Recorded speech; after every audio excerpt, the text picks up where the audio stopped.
আহি গ'ল চৰকাৰী PMAY জিঅ'টেক ঘৰৰ তালিকা। হয়, জিঅ'টেক ঘৰৰ বাবে যদি আবেদন কৰিছিলে তেন্তে কেনেকৈ তালিকা চাব পাৰিব, নিজৰ নাম আহিছে নে নাই, মই আজিৰ এইটো ভিডিঅ'ত সবিশেষ জনাই দিম। ইয়াতে ডাউনলোড PDFত ক্লিক কৰি ডাউনলোড কৰি ল'ব পাৰিব। এতিয়া প্ৰথমত চাই লওক কেনেকৈ আপোনালোকে লিষ্টসমূহ চাব পাৰিব। ইয়াৰ বাবে যিকোনো এটা ব্ৰাউজাৰ অপেন কৰি গুগলৰ চাৰ্চত টাইপ কৰি দিব লাগিব জিঅ'টেক হাউচ লিষ্ট। JIO এইখিনি লিখিলে আহি যাব জিঅ'টেক হাউচ লিষ্ট, এইখিনি লিখি চাৰ্চ কৰিব। তাৰপিছত একেবাৰে ওপৰত যিটো ৱেবছাইট লিংক পাব ইয়াতে ক্লিক কৰিব লাগিব। PMAY rural list, commissionerate of rural development Assam লিখা থাকিব, ইয়াতে ক্লিক কৰিব লাগিব।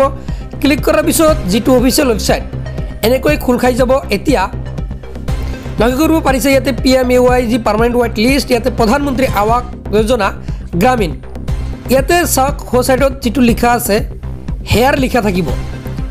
হেয়াৰত ক্লিক কৰিব। ক্লিক কৰাৰ পিছত আপোনাৰ ইয়াতে অ'কে আহিব, জাষ্ট অ'কেত ক্লিক কৰি দিব লাগিব। ক্লিক কৰি দিয়াৰ লগে লগে আৰু এখন পেজ আপোনাৰ এনেকৈ আহি যাব। অলস্য আহিলে অলস্যত ক্লিক কৰিব। তাৰপিছত যি প্ৰধানমন্ত্ৰী আৱাস যোজনাৰ যি অফিচিয়েল ৱেবছাইট এনেকৈ খোল খাই যাব।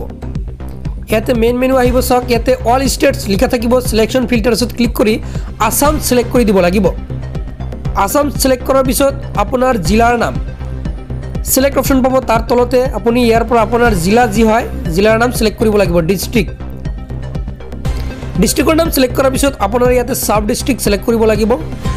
পাই যাব ইয়াতে সাব ডিষ্ট্ৰিক্ট সিলেক্ট কৰাৰ পিছত আপোনাৰ পঞ্চায়ত অৰ্থাৎ গ্ৰাম পঞ্চায়তৰ নাম সিলেক্ট কৰি দিব লাগিব। গ্ৰাম পঞ্চায়ত সিলেক্ট কৰাৰ পিছত আপোনাৰ ইয়াতে ক্যাপচা আহিব, চাওক 62 - 20 আপোনালোকৰ বেলেগ আহিব পাৰে। দ্য এনসাৰ ইজ যিটো লিখা আছে ইয়াতে আপুনি টাইপ কৰি দিব, কিমান হয় হিচাপ কৰি সাবমিট অপশন পাব, সাবমিটত ক্লিক কৰিব। ক্লিক কৰি দিয়াৰ লগে লগে এনেকৈ আপোনাৰ সন্মুখত লিষ্টসমূহ আহি যাব। এনেকৈ আপুনি চাই লওক, অতি সহজ।